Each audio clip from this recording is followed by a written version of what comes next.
Dire team ban. Radiant team ban. Good morning, boys and girls. Welcome back. This is the Mega8 Qualifiers, the one and the only.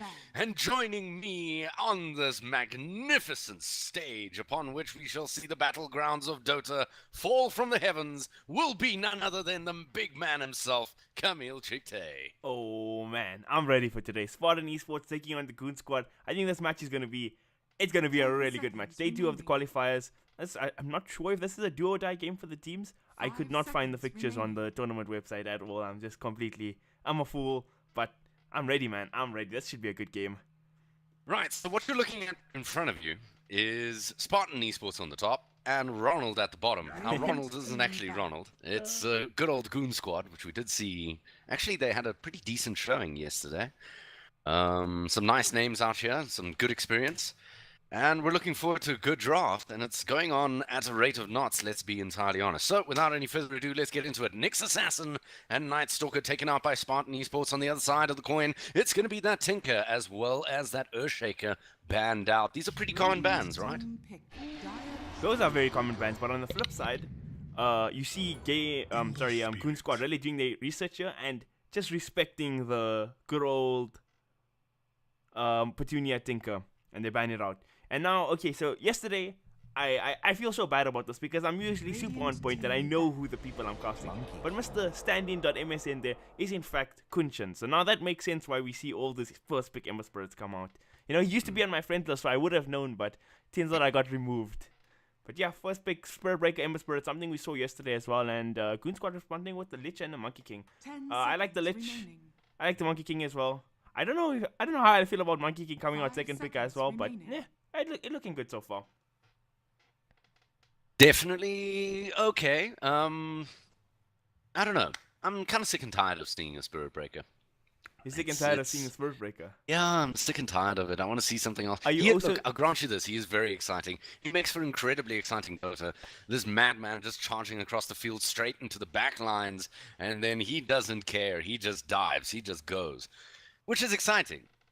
Okay, but I'd like to see something different. On that note, Wilson, are you also sick and tired of seeing Lich? Are you also sick and tired of seeing Venomancer? Are you also sick and tired of seeing Viper? No. And you also sick and tired of seeing Necrolite? Because that is the patch we have to deal with right now. Well, let's be honest. Lich is not entirely too flashy. And in a team fight, sometimes that ulti can be just so glorious. So no, I'm not sick and tired of seeing Lich. Because at least, you know, he brings a sense of fun to the game. You get to watch the bounces. It's like a witch doctor. He's just a lot of fun with a coconut, right? True. The Lich is a bigger version of that. I much prefer watching a Lich than a Spirit Breaker. I can respect that. We see the Broodmother getting banned out this game, so I think the Broodmother is starting to rise in popularity here in SA Dota. Stunt paved the way. Just putting that out there. Yep, and we've seen it used incredibly effectively as a sucker punch in drafts. What inevitably happened was that they'd leave it right for the last pick so that the rest of the draft wouldn't be able to really deal with the Broodmother. And I think Spartan eSports just don't want to get caught in the same trap. Similar situation with the Kunkka. Very, very strong roamer, very strong support. That X marks the spot doing a lot of work, and given that the Disruptor's out of the field as well, that means that these lineups can have very mobile front lines without any serious ramifications. Yeah, and the Kunkka is just a really strong hero right now, like you said. And also, the fact that Coco's ROM is also, I think, a big part to play in Kunkka. So you can have a hero like Monkey King just out there duking it on the front lines and can just survive that much longer with the ROM from his good old ship. Now, Goon Squad taking their time to think about this fourth ban. Let's see what they take out 2 supports and a mid hero so far. I wonder what they're going to ban out here. Any guesses for the fourth ban, Wilson? What did you ban if you were in their shoes? Well, I wouldn't know unless... Well, there you have it. You have a Viper. You were going to ban Viper, I know. I was going to say... No. I actually wasn't going to say Viper, honestly. So I was just going to say it entirely depends on where their lineup is going to go. So they obviously don't want to go up against a Viper because they're worried about their mid lane, and Viper would perform well against whoever they're thinking for the mid lane there. And that's the kind of thought process we have to go through here. Necrophos picked up from the side of Spartan eSports, solid 10 hero. seconds remaining. Very solid. I was not expecting to see a Necrolite make it through or Necrophos rather, make it through the draft in any of these games today, and actually did in the second phase, mind you. Now this is where Goon Squad are in a bit of a pickle, right? They picked this Lich Monkey King. The Monkey King most likely, or could be a core hero, both safe lane mid or sometimes off lane now in the pro scene we're seeing it. But they have a Lich, right? So AA, I would say, is one of the better counters to Monkey King in Dota 2 at the moment. And they can't, I don't think they can actually go AA Lich dual support. I mean, you can do it, but it's when you're playing against a Spirit Breaker, you're playing with two supports that don't really do all that much in the early game. And you have another hero on the counterpart for your enemy team just trying to wreck the lane. So AA is kind of taken out. The Nyx Assassin is also banned out by Spartan eSports. So what they're going to pick to counter deal with this Necrolite is something I'm interested to see. They've opted to go with just as much single target damage as that Necrophos comes to the field with. Doom managing to take out a single hero from a team fight quite convincingly and keeping it out for quite some time. I've seen a lot of Doom recently, actually. His popularity has been rising. Do you really think he brings enough to the field? I mean, there's just so many things you can do, like Octarine, not Octarine, Lotus Orb and Lincoln Sphere, and there's all sorts of silly nonsense they can come up with. And of course, it opens up the possibility of an Ags anti-mage coming out for the side of Spartan eSports.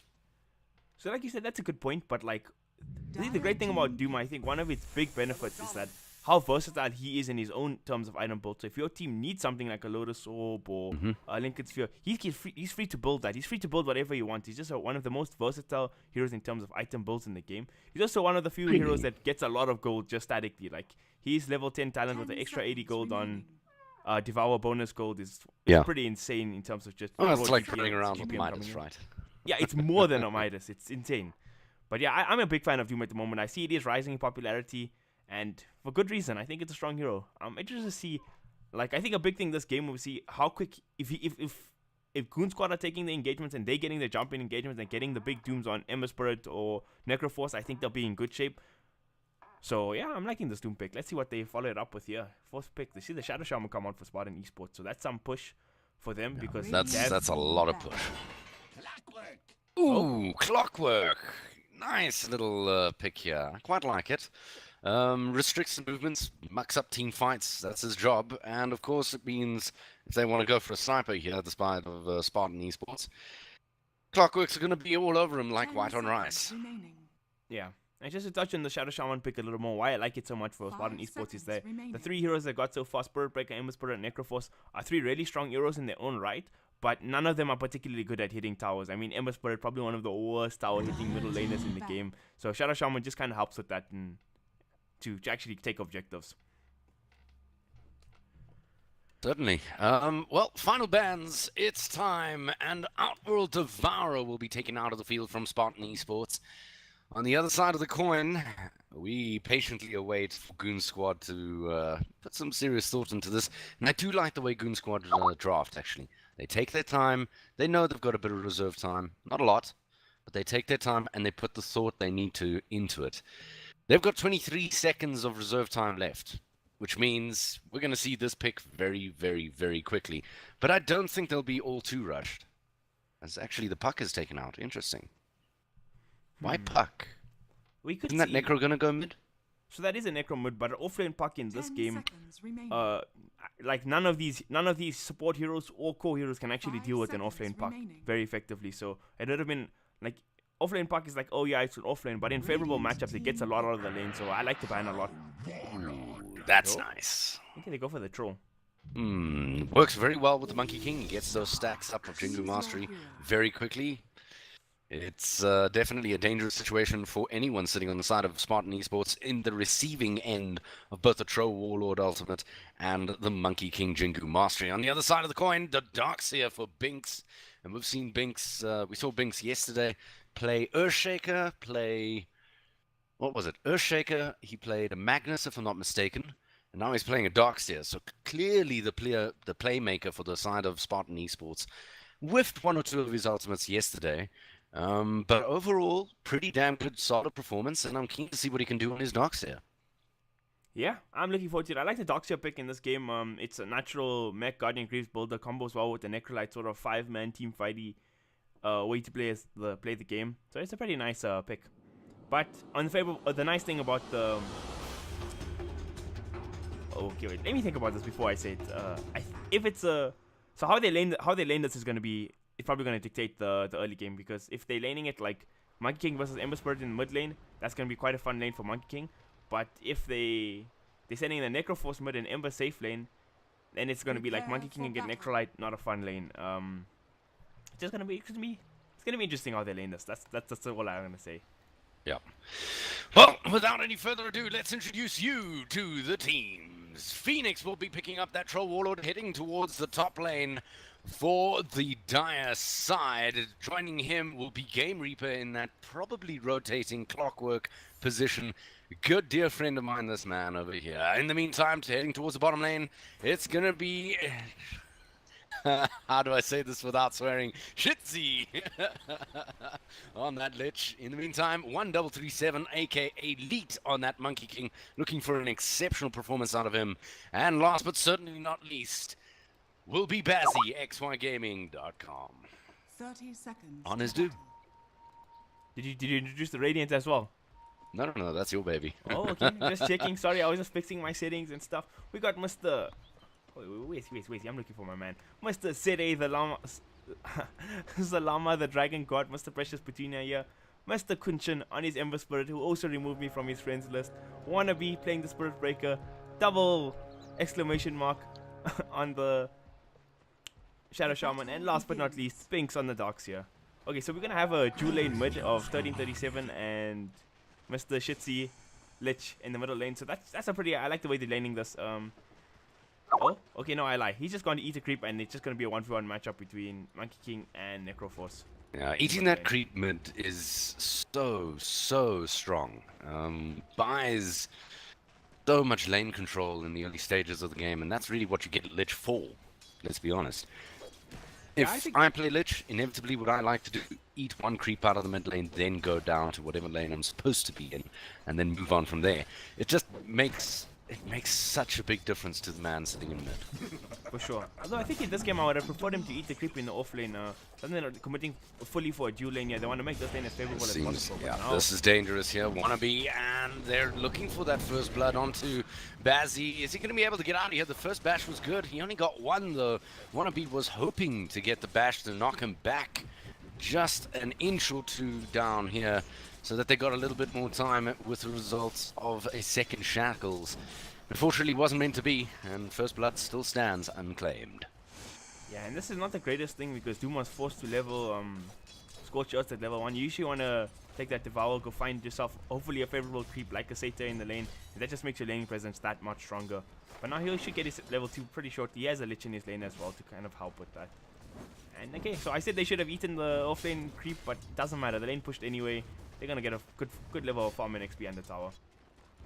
Fortunately, in this off lane, they are running a tri-lane, and inevitably you're going to back off one way or the other. It's difficult to control creeps when there's just too many people around. Binks, in the meantime, in the top lane. Oh, Game Reaper went for his clarity, couldn't quite reach it. Yep, so it's going to be one hell of a battle, I expect. Not nearly as crazy as the last game you and I took, actually.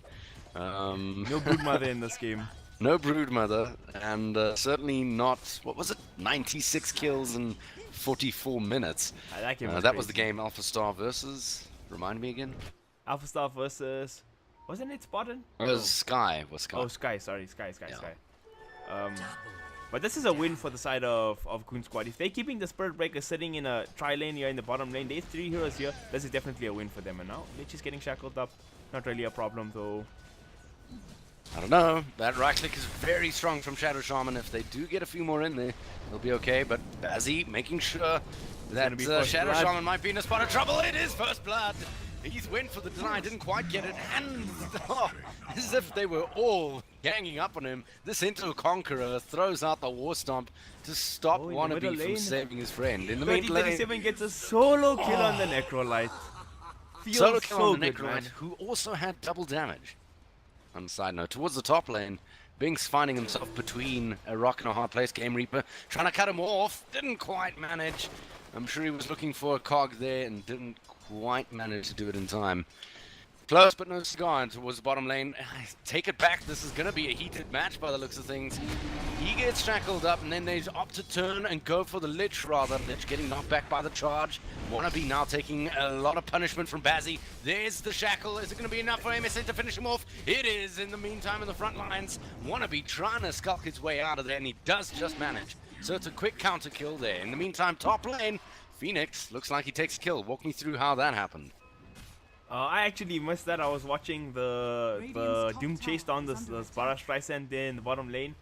But Binks struggling in the off lane yet again. He's not having a fun time in any of the games we casted so far. But yeah, Troll Warlord matches up really well against Darkseer in lane. Clockwork, annoying hero.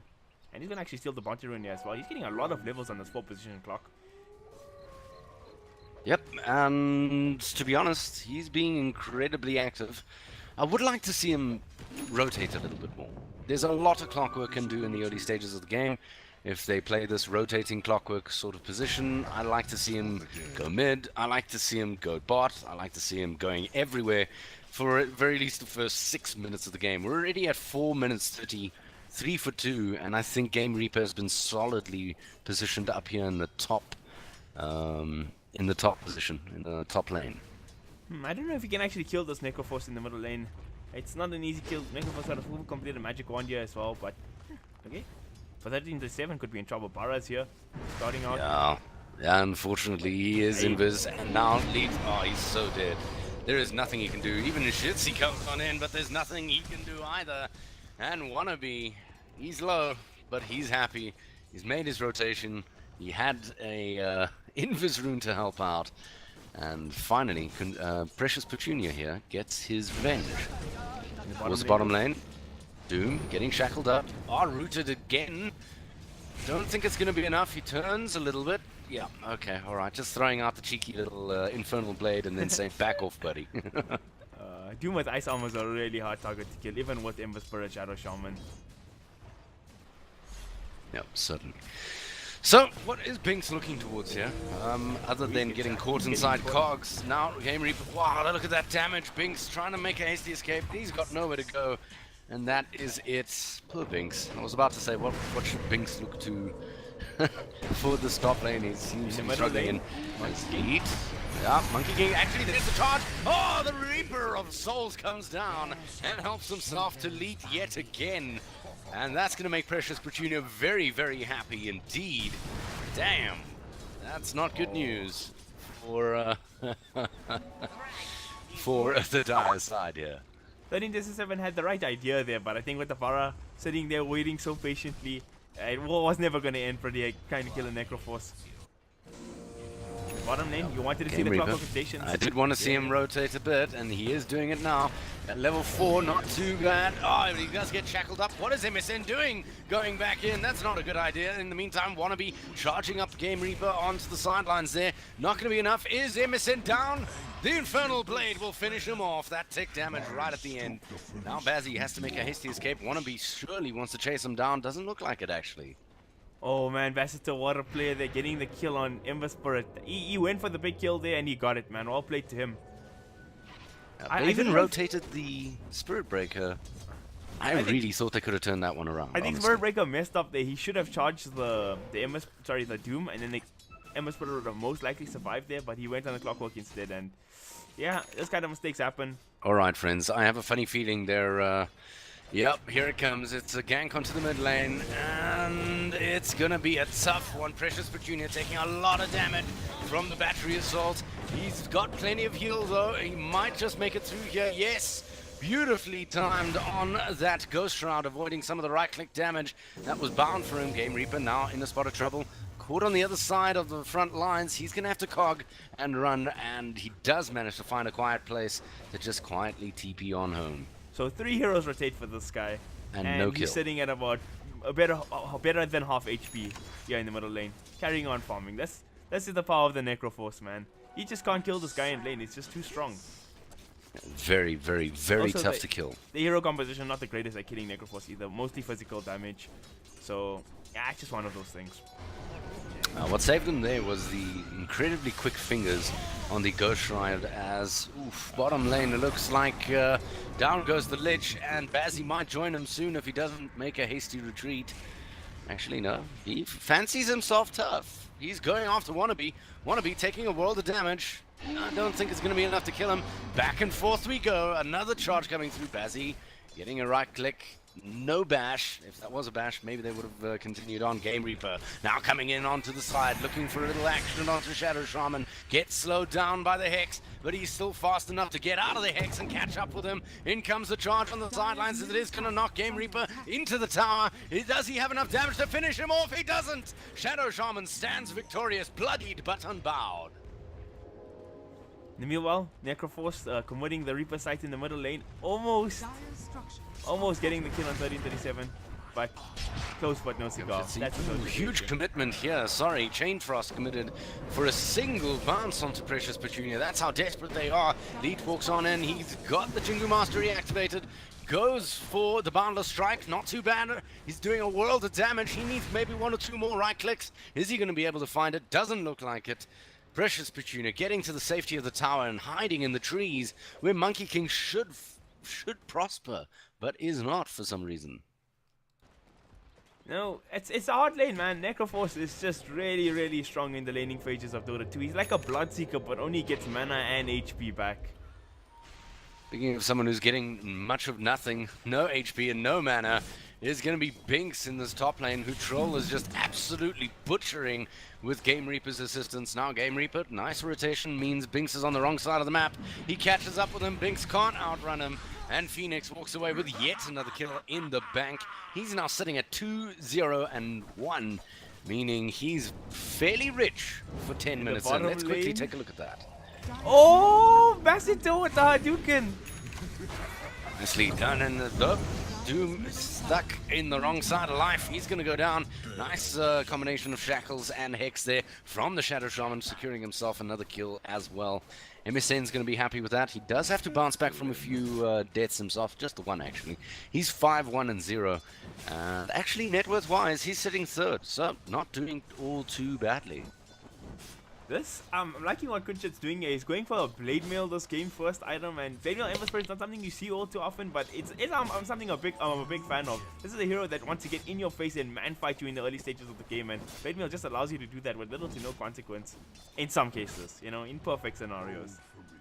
My only concern is that Blade Mail on Ember, he's not exactly the tankiest person on the planet. I'd like to... If there were a Blade Mail, I would expect Precious Petunia to be picking it up, because he seems to be the target for absolutely everything this particular matchup, and he does have tons of regen if he manages to get a few last hits in the process of the fight.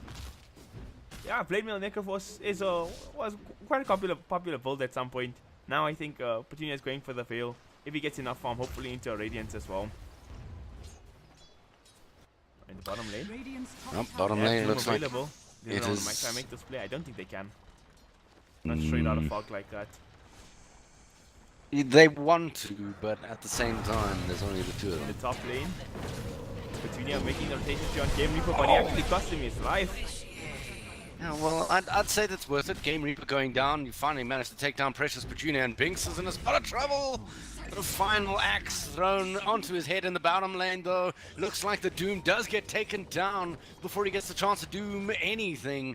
And Ember Spirit laughing his way to an extra little bit of gold. In the meantime, Leeds on the sidelines manages to find the Shadow Shaman, who is out of mana, doesn't have the mana for the Shackles or the Hex. He's going to go down very quickly. Leeds in the meantime, oh no! Wannabe cancels his charge just in front of him. He might as well have completed it in the meantime. No, Leeds is looking for those right clicks. Wannabe charging back in, making sure MSN can try and get out of there. But Game Reaper's too damn quick on his toes, and he manages to take that kill. In the meantime, now Wannabe trying to make the hasty escape. He goes for the charge, and he doesn't get away. The Boundless Strike from down 337, enough to finish him off, and that's 190 gold he's going to take home with him. It's 12-9 here, 12 minutes in, with 2k net worth lead, and only a Doom on the floor. Oh no, oh dear. In comes Precious Petunia. This fight isn't over yet. In comes the Reaper, and claims himself another soul in the form of that Monkey King. It's chaos here, friends.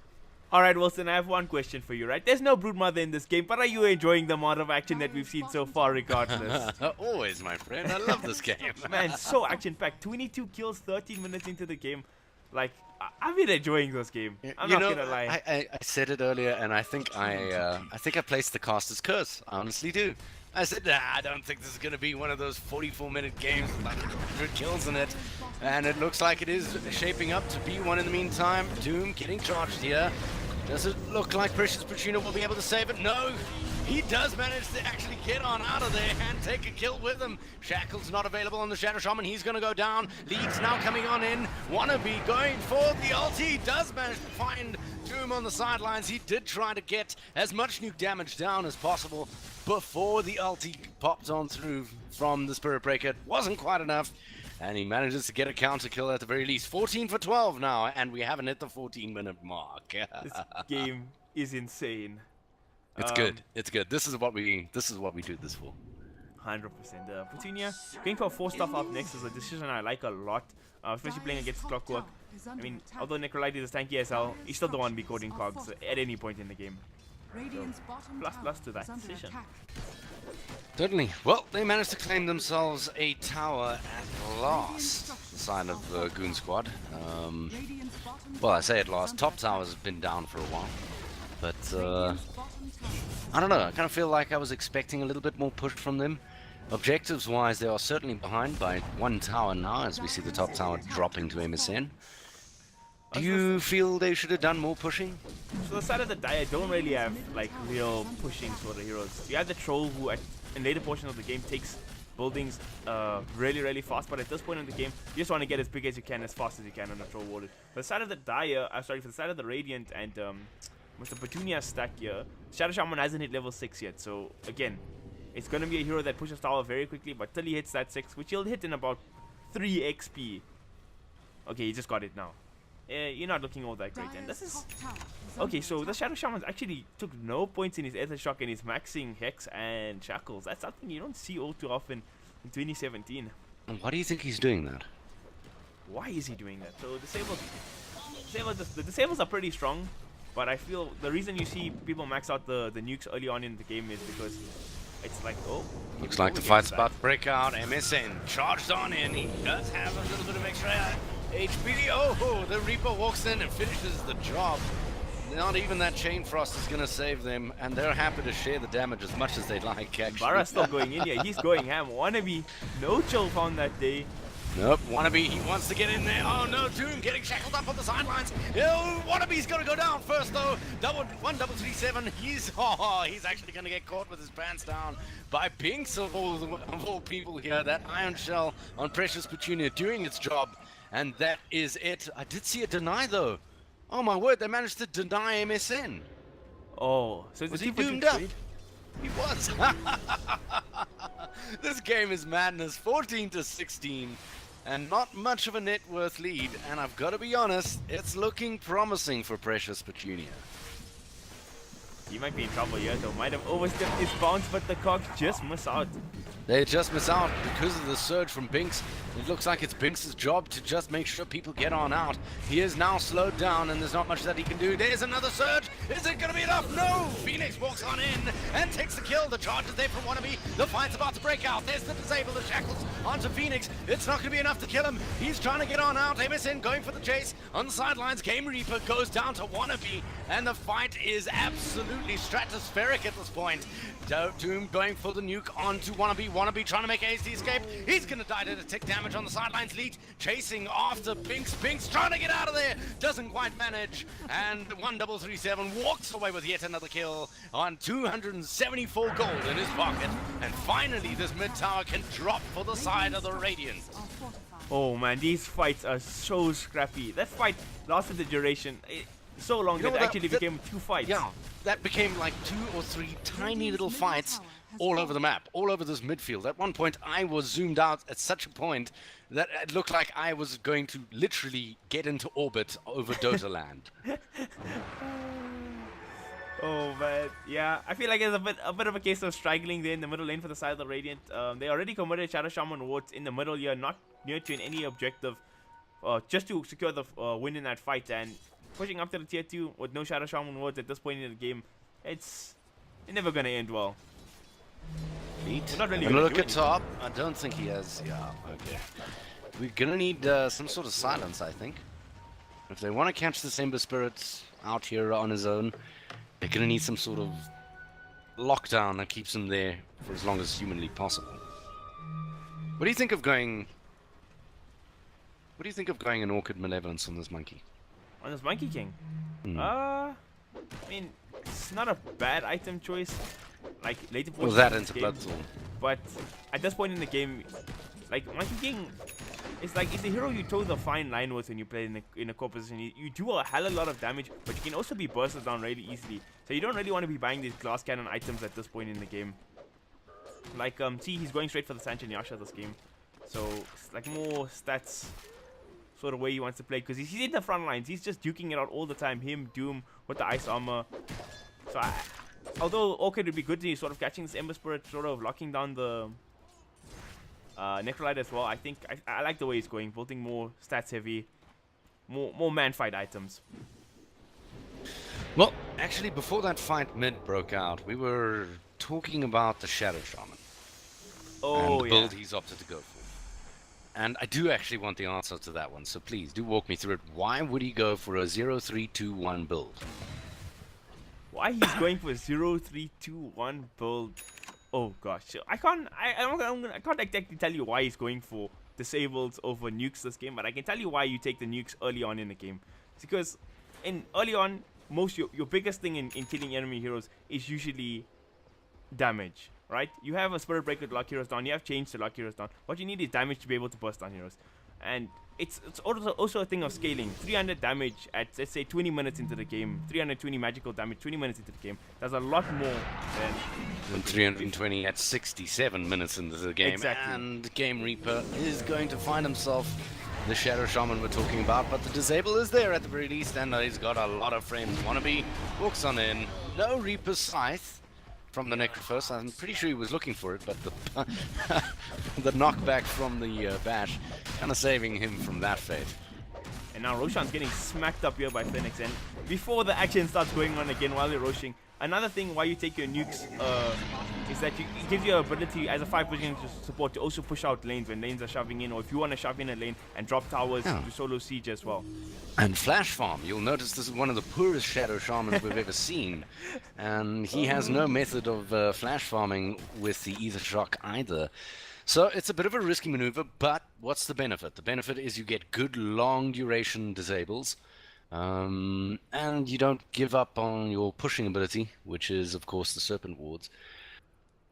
So, I don't know. Do you think it was the right choice here, focusing on those disables? No, I don't think it was the Were right they choice. maybe worried about Troll? I don't know. You tell me. I don't think it was the right choice. There's a reason in pro games when you see Shadow Shamans play, they never go max disable and always take points in the Aether Shock. It's just it's one of the better nuke. It's at level 1, it's 140 damage nuke. It's one of the strongest level 1 nukes in the game, in fact. So it's just a really good spell. I mean, I just think he's undervaluing it. I think no matter whether we agree with his decision or not, though, when he's sitting at 1600 net worth, we're not allowed to laugh at him at all. It's never fun to be that 5 support who just has mana boots for the duration of the game. Believe me, I feel you, bro. I definitely feel you, bro. Many a game, I end up at the end of the game with nothing more than 1,000 net worth. But that's mostly because I'm bad, not for any other reason. Right, so let's talk about Necrophos quickly. He's had a spectacular game. He's had a really good time of this. And he's going for a Hurricane Pike. Now, why that? Just for stats? In conjunction with his 4-staff? So yeah, he bought the 4-staff already, going for the full Hurricane Pike. I don't know if I like the decision too much. I guess it's pretty okay when you have these heroes that are right in your face, like Troll, Doom. These heroes want to get into you, so you can kind of get that back away. I don't know why that's pretty good. Gives him some extra right click range as well. Not something you don't see, but I just think it's okay this game. Not too bad. I like the decision getting the 4-staff though. Against Clockwork, it's a really big deal. Well, if there's a Clockwork on the field, you really don't have much option. It has to be a 4-staff. A 4-staff or nothing at the very least. I think you 100%. need to get a 4-staff. 100%. Yeah, and you did just mention Clockwork. He's still looking for his Blade Mail. Pretty common stuff. Relatively tanky hero. Does make use of the Blade Mail in better ways than most heroes. Because he often is right in the middle of the fray and the first man in, therefore the first man to get nuked down. If he has a Blade Mail, he might be able to turn things around very, very quickly. And that's why I'd also like to see one day, one very distant day, this Clockwork carry a Lotus Orb. Yeah, Lotus Orb. This game it's really value actually. You got a lot of things to reflect. Shadow Shaman, Hex, Reaper, Scythe, Shackles. It's a super value item in this game. I agree with you there. I like to see a Lotus Orb come out from him as well. Still a bit poor and a bit early for that, but at some point we can dream. Well, you did say Doom is one of those heroes that is very versatile in what he can pick up. Maybe that's what he should be looking towards. In comes the ulti for the Troll Warlord, and the tower shall fall surely. They actually could have used the glyph on this tier 2. That's not something you see every day.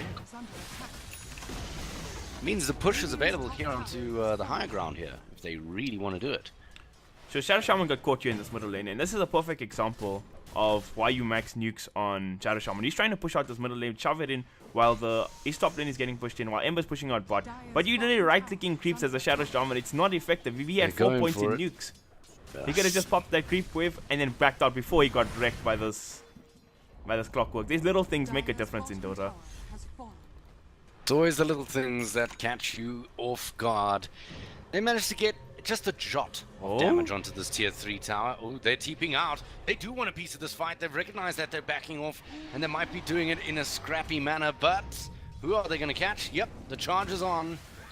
And it looks like, nope, they wanted to go for Bazzy, but damn, he's quick. Look at that move speed.